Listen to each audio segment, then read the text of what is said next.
Hello everyone and welcome back. Today I'd like to cover a game that I've streamed in the past, and I've been wanting to cover on YouTube for a while, but I haven't had a chance to do so. Medieval Dynasty is a life simulator. It's set in the medieval period, seemingly somewhere in Central or Eastern Europe. You play the role of Rasimir, a newly orphaned young man forced to flee his village due to war, and forced to make a new life. Those of you subscribed to my channel will probably have played Kingdom Come Deliverance, and this story should be familiar, because it's exactly the same as Henry's backstory. The gameplay is significantly different to KCD's. The primary focus of Medieval Dynasty is in founding and overseeing a village. You could describe the gameplay as being survival style at the start, and eventually becoming focused on settlement management as your village grows. But you don't have to. For example, if you want to remain as an individual hunter or gatherer, then you can. The game is currently in Alpha 0.4, but it's quite playable. The landscape in particular is well developed. In my case, I've played the game for 12 years, mostly on older versions, and have a profitable little village that's quite self-sufficient. We have automated money and logging, metalworks and clothing manufacture, plus productive farms. The village is ready to expand as children come of age in a few years. This video is intended to be both a guide, sharing the best way to get started for those who might be starting a new game, and a first look or short review for those of you who might be considering the game. It'll cover about 1 year of gameplay, so you can see what you should be doing each season. So let's start a new game. When you start a new game, you can customize some of the settings. They allow you to change some properties, particularly the length of the season. I don't recommend changing any of these settings, because the game will become way too easy once you learn how to play it, and the settings can't be changed after this point.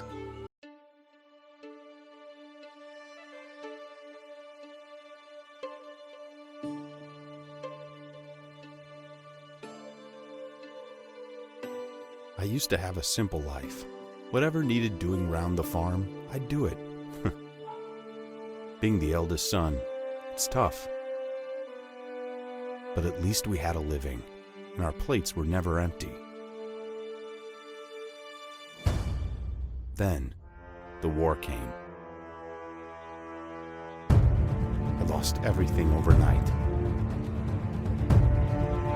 The last thing I remember is Father pushing me away, yelling for me to run, to live.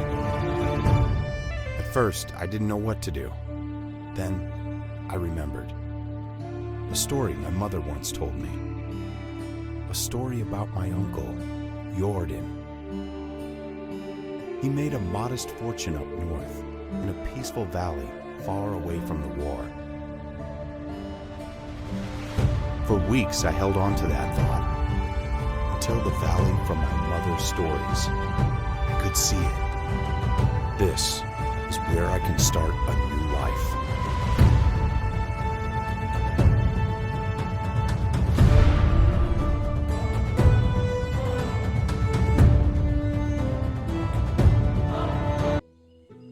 The first few main missions guide us towards learning how to play the game.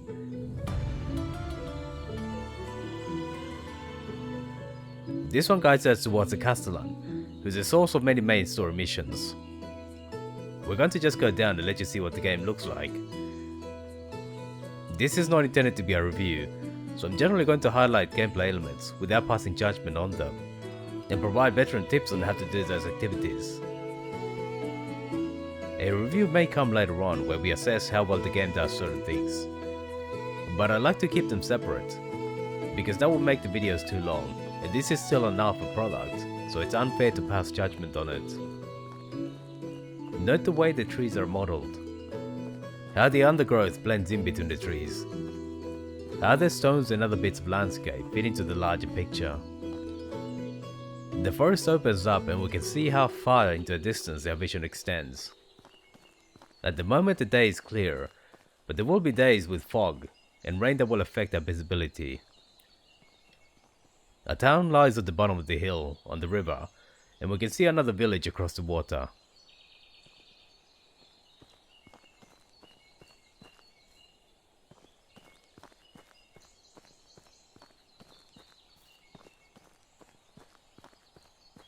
Fields and workers will come into sight as we proceed. Villagers have their own schedules and jobs. They will sleep during the night and go about their business during the day.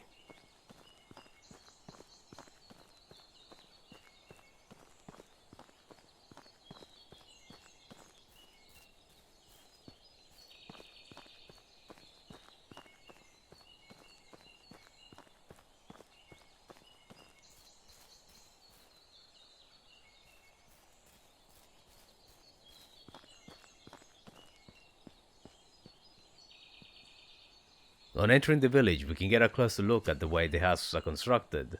They're not fancy, they're representative of a small rural village. We can see animals in their pens, and they'll be available to purchase later on for our own village. But having taken in a bit of what the world looks like, let's take a look at ourselves. This is Rasimir. He starts off as an 18-year-old with nothing but the clothes on his back and a bit of food. The game has a number of skills that Rasimir can learn. Each skill is associated with a type of activity. Extraction is for logging and mining, hunting relates to hunting wild animals, farming relates to managing crops and domesticated animals, diplomacy is for speaking and bartering, survival relates to gathering, and crafting is for processing materials. You accrue points in each skill by doing related activities, and you can spend those to acquire perks. The journal primarily lists the quests you've done and other knowledge. The map depicts the layout of the land. It lists the various towns and there's various filters that you can use to navigate. Management is where you can get a concise view of your village and where you can manage its inhabitants. Technology is where you can see what buildings and schemes you've uncovered. Tech points are gained by doing activities related to them, exactly in the same way you accrue skill points. Each tech level opens up new buildings you can construct, and sometimes there's schemes on these levels. Those schemes are purchased with money and allow you to construct different items, typically in the building unlocked. The easiest way to understand the difference is that technology governs what you can do, while skills govern how effectively you can do them. Our first quest is to speak to the Castellan, the Lord's representative in the village, who will grant us as much land as we want to develop in exchange for yearly taxes. As a startup gift, Unigos gave us a hammer that we'll use in constructing our new house. This is one of the tutorial screens. Make sure you note the keys involved for each.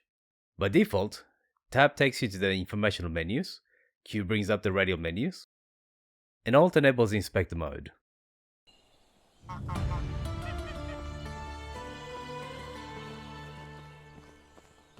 After speaking to him, the main quest changes to gathering some material and building our house.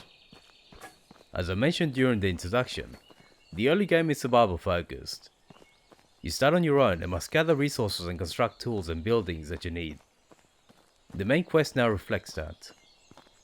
Our first task is to gather sticks. There's two ways to get them. One is to just pick them up off the ground. The other is to harvest saplings that will give us multiple sticks. The sticks on the ground will automatically regenerate, but saplings will need a season to pass to do so. Next is stones. They're found all over the ground, but they're easier to spot in areas with less undergrowth. With those we can now make a stone axe. Bring up the radial menu. There's a variety of things that you can construct, but we want handcrafting. Most crafting requires a workbench of some sort, but there's a few tools that you can build outside that, and one of them is a stone axe. It's a tool that we need to gather logs, which can be turned into more useful items like buildings, or to make further tools. Later on we'll be able to make iron axes that have better durability, but there will never be a situation where you're stuck, because we can always gather sticks and stones and make basic tools. Before we leave the riverbank, we should also harvest some reeds for straw. Later on you'll be able to harvest straw from grain crops, but early on, reeds are the only source of the straw we need to construct buildings and tools like torches. The obvious use of an axe is to chop down trees, and that's exactly what we need to do in order to gather logs for constructing buildings. If we go into the inventory menu, we can assign a tool to our hotkey by highlighting it and pressing the button we want to assign it to.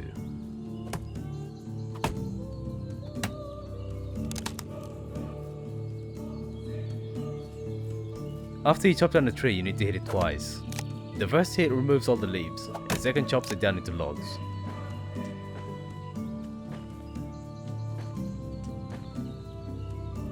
Chopping down the tree leaves a stump, and trees will regrow in the same spot after a number of seasons. You can clear the stumps for buildings or farming plots with a shovel, but generally want to leave them as they are. There's a variety of trees, and aside from visual differences, a key factor is that they provide different numbers of logs. Maples provide 4 logs, spruces and pines give you 3, and birches 2. Occasionally feathers will drop as the trees fall. That's from the birds that supposedly would have been living on the tree. They're pretty difficult to spot right now, but they're useful for making arrows later on. There'll be other ways to get feathers, but this is one of them.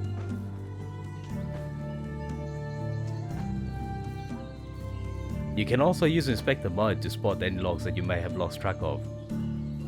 Right now we want to focus on maples, because they provide the most logs for the effort.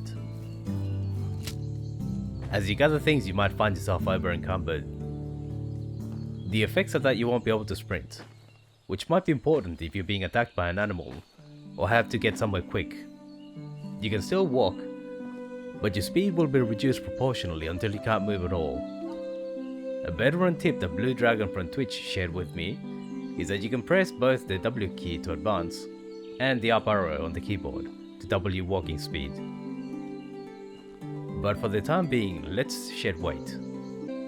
One way is to process raw materials you might be carrying. Usually end products weigh less than the component materials, and we're going to need extra hammers and axes, because the ones we have will not last as long as we need them.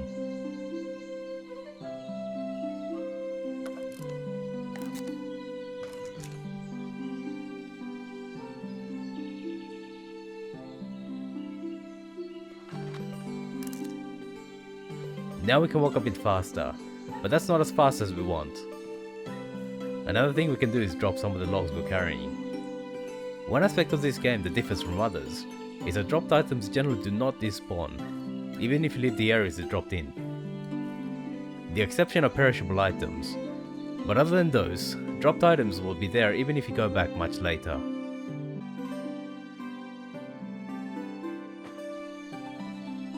But before we go further, we should drink more water. Hunger and thirst are a thing in this game. This isn't a survival game like The Long Dark, so it's not an all-consuming threat, but it is something that you need to keep in mind. For thirst, you just need to find a bit of water and take a drink every so often. You can't get sick from water, so that's not a concern. We start with a bit of food, so we can just eat it to deal with hunger right now. But we'll have to start thinking about it soon, and we will chat about how to deal with it when the time comes. Right now our priority is finishing our house. There's nothing wrong with constructing right next to Gostovia, but there's better spots. I personally recommend this site as the best site for a village. I might go into the full list of reasons later on or in a separate video.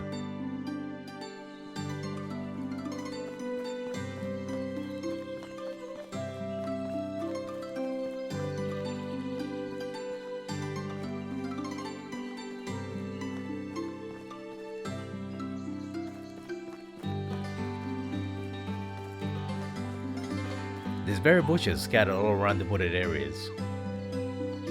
They're a good source of berries that you can use for food and cooking. It's spring, so the berries aren't ripe. You can still pick them, but they don't provide much sustenance and have a strong risk of poisoning you. So if you want them for food, then it's much better to wait until summer. One thing you should note though, is that if you pick the berries in spring, the berries will still be gone if you come back in summer.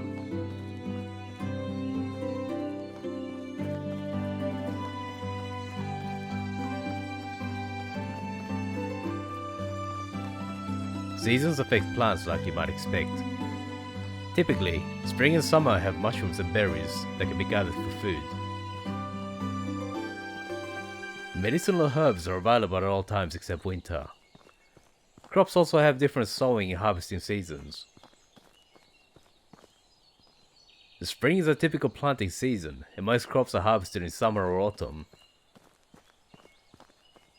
Winter is particularly barren when it comes to plant life, but that makes it easier to hunt in because animals are more visible. Okay, so we're here at the site of our future village. I like it because it's a nice central location between all the towns in this region, and it's at a bridge. There's other bridges along the river, like here and there. Generally, your first village should be near the river for drinking and washing purposes. I placed my first village over on the eastern side of the map, but I've since found that this spot is better. You also don't want to be too far from Gostovia, because a lot of the main quests require you to go back to it. The first building in your village will be your own house. Bring up the radio menu, buildings, house, and we can select a small simple house. There's various differences between the houses, but the key difference is the number of people they can house. Simple small houses give you 3 beds, but simple houses and houses give you 4. So if you want to grow the population of your village, you need to unlock the later houses. We're going to place it here in this corner. It can't be on the water and it can't be on the road. Any trees in the area need to be cleared. And that's one of the reasons why you want to clear stumps. The default roads also can't be changed, so player buildings and other constructions can't be on them. If you make a mistake, you can destroy the building, but you lose all your materials. It can be a little fiddly, but eventually we'll get it just between the road and the river. Okay, there you go. That's right on the edge of the road and right on water. When you place a building, it just places a skeleton. You still have to build the individual components like walls. You do that by equipping and deploying your hammer. Now you can see a ghostly image of how the finished building will look and the components that make it up. A feature of building a house is that you can customize the components. If you press the E button, it'll bring up the radio menu for walls. So in this case, we'll keep the same type of wall with window and select the materials. By default, the walls in the lowest level buildings are wattle, walls made of woven sticks. The second level defaults to logs, and the third to stone walls. The difference is in the durability of the building and the insulation provided. So you're trading more work during construction for less maintenance work down the line. Many people argue that you should not upgrade your first house because you'll need to build a new one anyway to get the 4 beds. There's merit to that, but I'll do it just to show how it can be done. Each wall needs to be changed manually.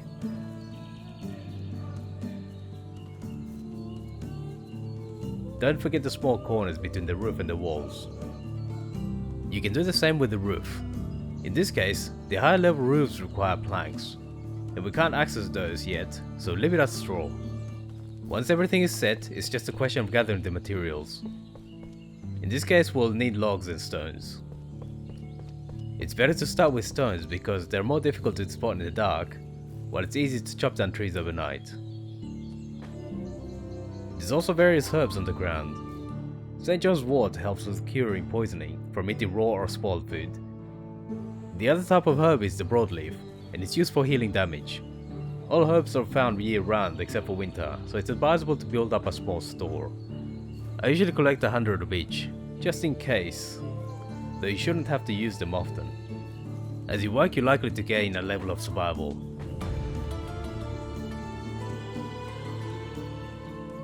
That's probably a good chance to look at the survival tree in more detail. All skill trees are divided into tiers, and you need to invest a point in the previous tier to access the next.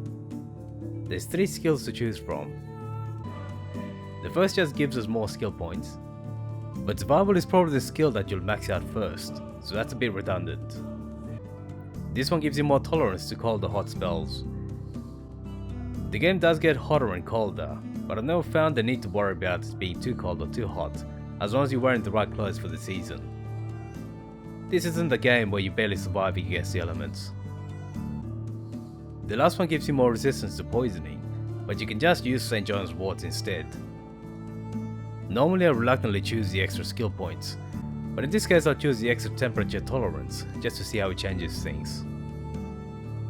The next tier has survival sense and strong as an oak. The second one just gives you more health, which is good, but survival sense is critical. What it does is highlight many of the gatherable items on the forest floor in inspector mode. Many of these are difficult to spot in the grass and the underbrush, so it's very convenient and a big time saver. There's an equivalent perk in the hunting tree, called Tracker, that highlights animals. It's beneficial for large animals, but critical for smaller ones like rabbits and foxes, because they're very difficult to spot in the underbrush. Those two skills make gathering and hunting significantly easier, and they're recommended for everyone. The latest update seems to have added a new perk to diplomacy, called empathy, that seems to provide information on the disposition of NPCs you speak to. That will probably prove to be very useful, because trying to influence an NPC would require you to guess and remember whether that particular NPC liked or disliked a certain type of option. You could easily spend years in game trying to influence some people. By the time you're close to collecting all the stones you need, you should be approaching sunset. It's worth checking how many more you need by constructing a few walls. The hammer also has a number of different modes. There's building, repairing and destroy. They do exactly what the label says, but at the moment we just want to do the default of building. As you get closer to finishing each section, it turns greener, until it's replaced with an actual wall.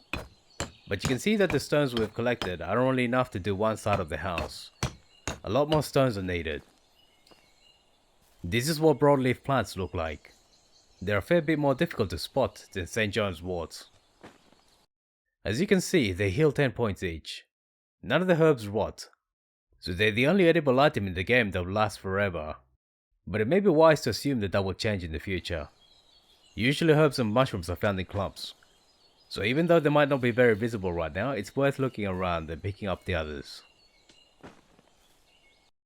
The default length for the seasons is 3 days, and they end at midnight on the 3rd day. You'll be automatically teleported to your house, so even though the game does not force you to sleep, you do want the house. It's for that reason that 3 days is fine. You can usually do a lot of work that doesn't require light, for example queuing up crafting during the evening hours. If that were to ever change and you needed to sleep, I'd suggest that the default should be changed to something like 5 days per season. There's also mushrooms. They provide a very small amount of sustenance and can be used in cooking to make more sophisticated dishes, but they're also very plentiful, so you can easily collect enough to keep yourself nicely fed when they're in season. It's spring right now, so you can only get one type of mushroom. We start the first day at midday, so it becomes dark quicker than normal. You can also find some reed across the river. There's some further along outside of the river as well. These plants aren't reeds, by the way. Reeds are the only resource that is inconvenient to a new village, so it's worth spending some time to collect a few hundred, as we'll need them for building. We're also going to get hungry as we work. We start with a bit of food, so we can just eat the meat we have, but we're going to have to discuss how to consistently feed ourselves tomorrow. I was doing some gathering when we got the next survivor skill point. That will allow us to pick up survivor sense, so I'll briefly take the chance to show you what it looks like at night.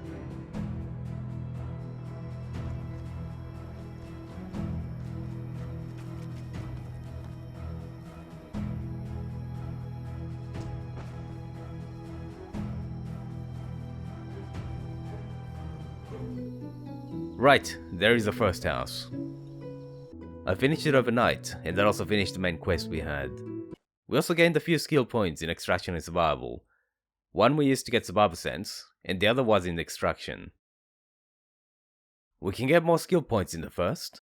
The second gives us a chance to get treasure from clay mining. I've not had a chance to try this one. The third simply gives us back part of the resources when we destroy construction. You could use it to farm tech or skill points by building and destroying, but it seems like a waste of resources to farm points that way. That leaves Treasure Hunter as the only interesting perk. Now the main quest is to learn a few things about hunting, but there's something we should do before then. If you look under the technology menu and farming, you'll see the food storage building.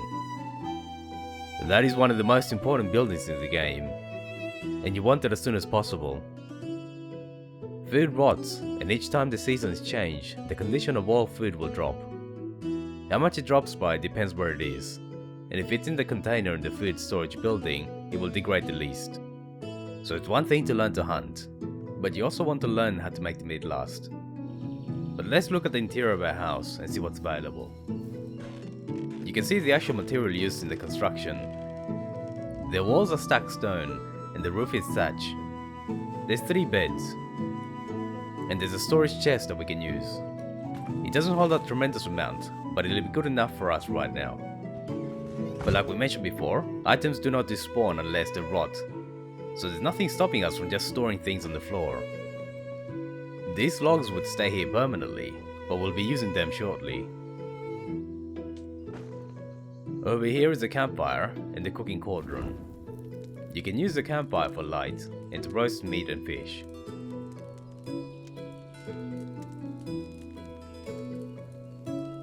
The cauldron is the first cooking workbench and you can use it to cook dishes.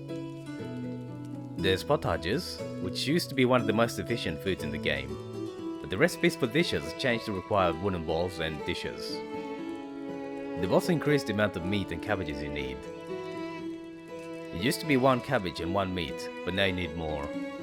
That makes them a little less accessible than they used to be, but it's still very good. Note how you can use meat and salted meat for a recipe that requires meat. That means you can salt meat you hunt to preserve it, and still use it for cooking. In contrast, roasted meat can only be used in specific recipes, and dried meat can only be eaten. There's soups. There's a variety of vegetables that you can grow in this game, but cabbages are one of the best. There's mushrooms that you can gather and cook, and there's a vegetable soup which doesn't require meat. Other things you can cook involve eggs and roasted meat. And there's gruels. The gruels require grains, which are more complicated to grow than vegetables. So just note that cooking is a thing, and that dishes give you more sustenance than their individual components, and are good for taking with you if you travel away from home. In order to unlock the food storage building, we'll need to gain farming tech points. The text on the right tells you how you can get them. We don't have any animals, don't have cows to milk, haven't planted any vegetables or grains we can harvest, nor can we sow anything. But we can create plots. We're not going to get into farming yet, but we just want to set down a plot to get the tech points. Plowing requires a hoe. If you go into the radar menu and the handcrafting section, you'll be able to see a wooden hoe. It requires 1 log and a few sticks. Let's assign that to a hotkey.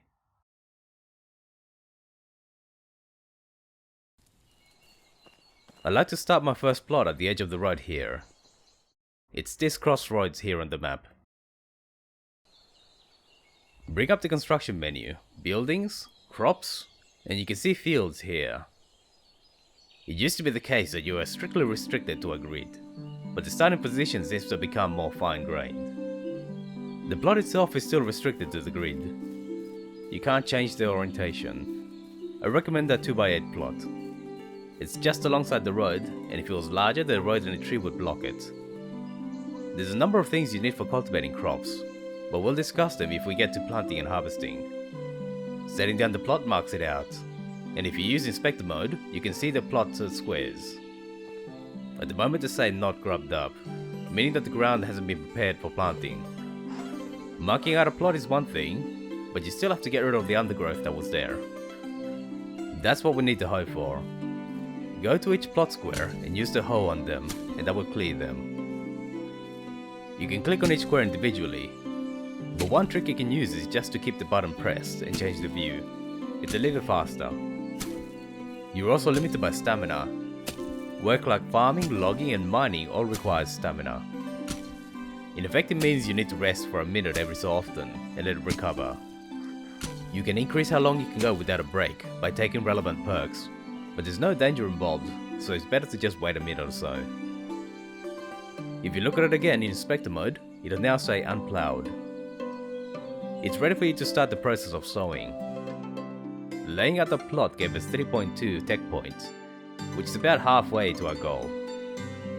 We could set down another plot for the remaining points, but at this point it's better to just bring up the hammer, choose destroy mode, and let the plot revert back to wilderness. We'll just reset the same plot and grab it up to get the remaining points.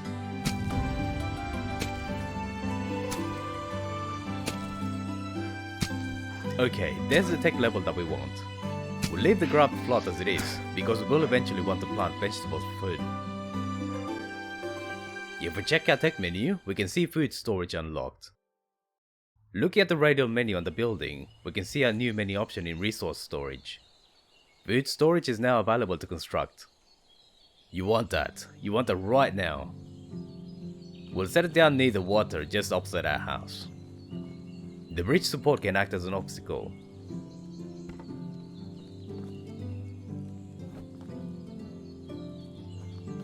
There's no option to edit the walls like there was for the house, but later versions will automatically upgrade the materials.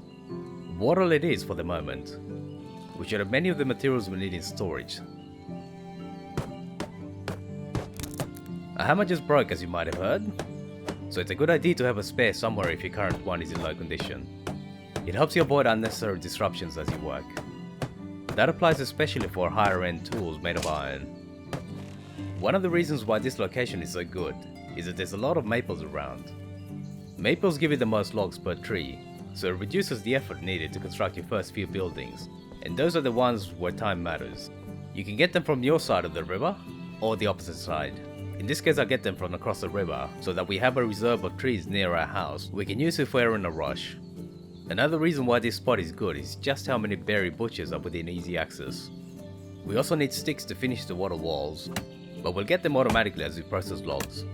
It's a good idea to make sure to pick up any feathers that drop down from the trees, for making arrows in the future.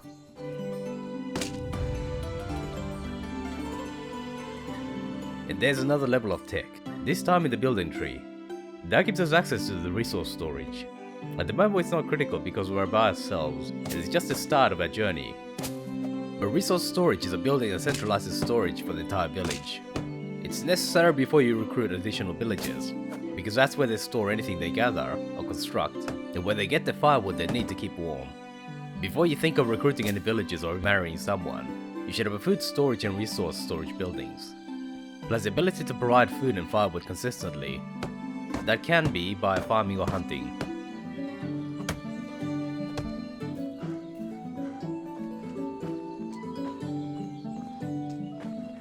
That only seems to have given us 3 logs from a maple, meaning that there's a log somewhere. That's where inspector mode is helpful because it will highlight all man-made objects by default. Physics affects objects, so occasionally you get logs stuck up there. And that's the food storage building done.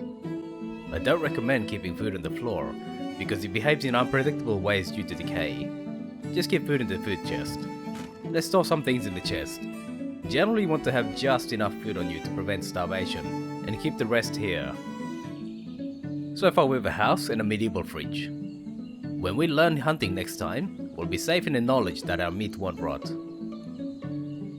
Thanks for watching all the way to the end. Let me know what you thought about it in the comments. Feel free to leave a like, subscribe and hit the bell button to be notified when new videos come out. See you soon.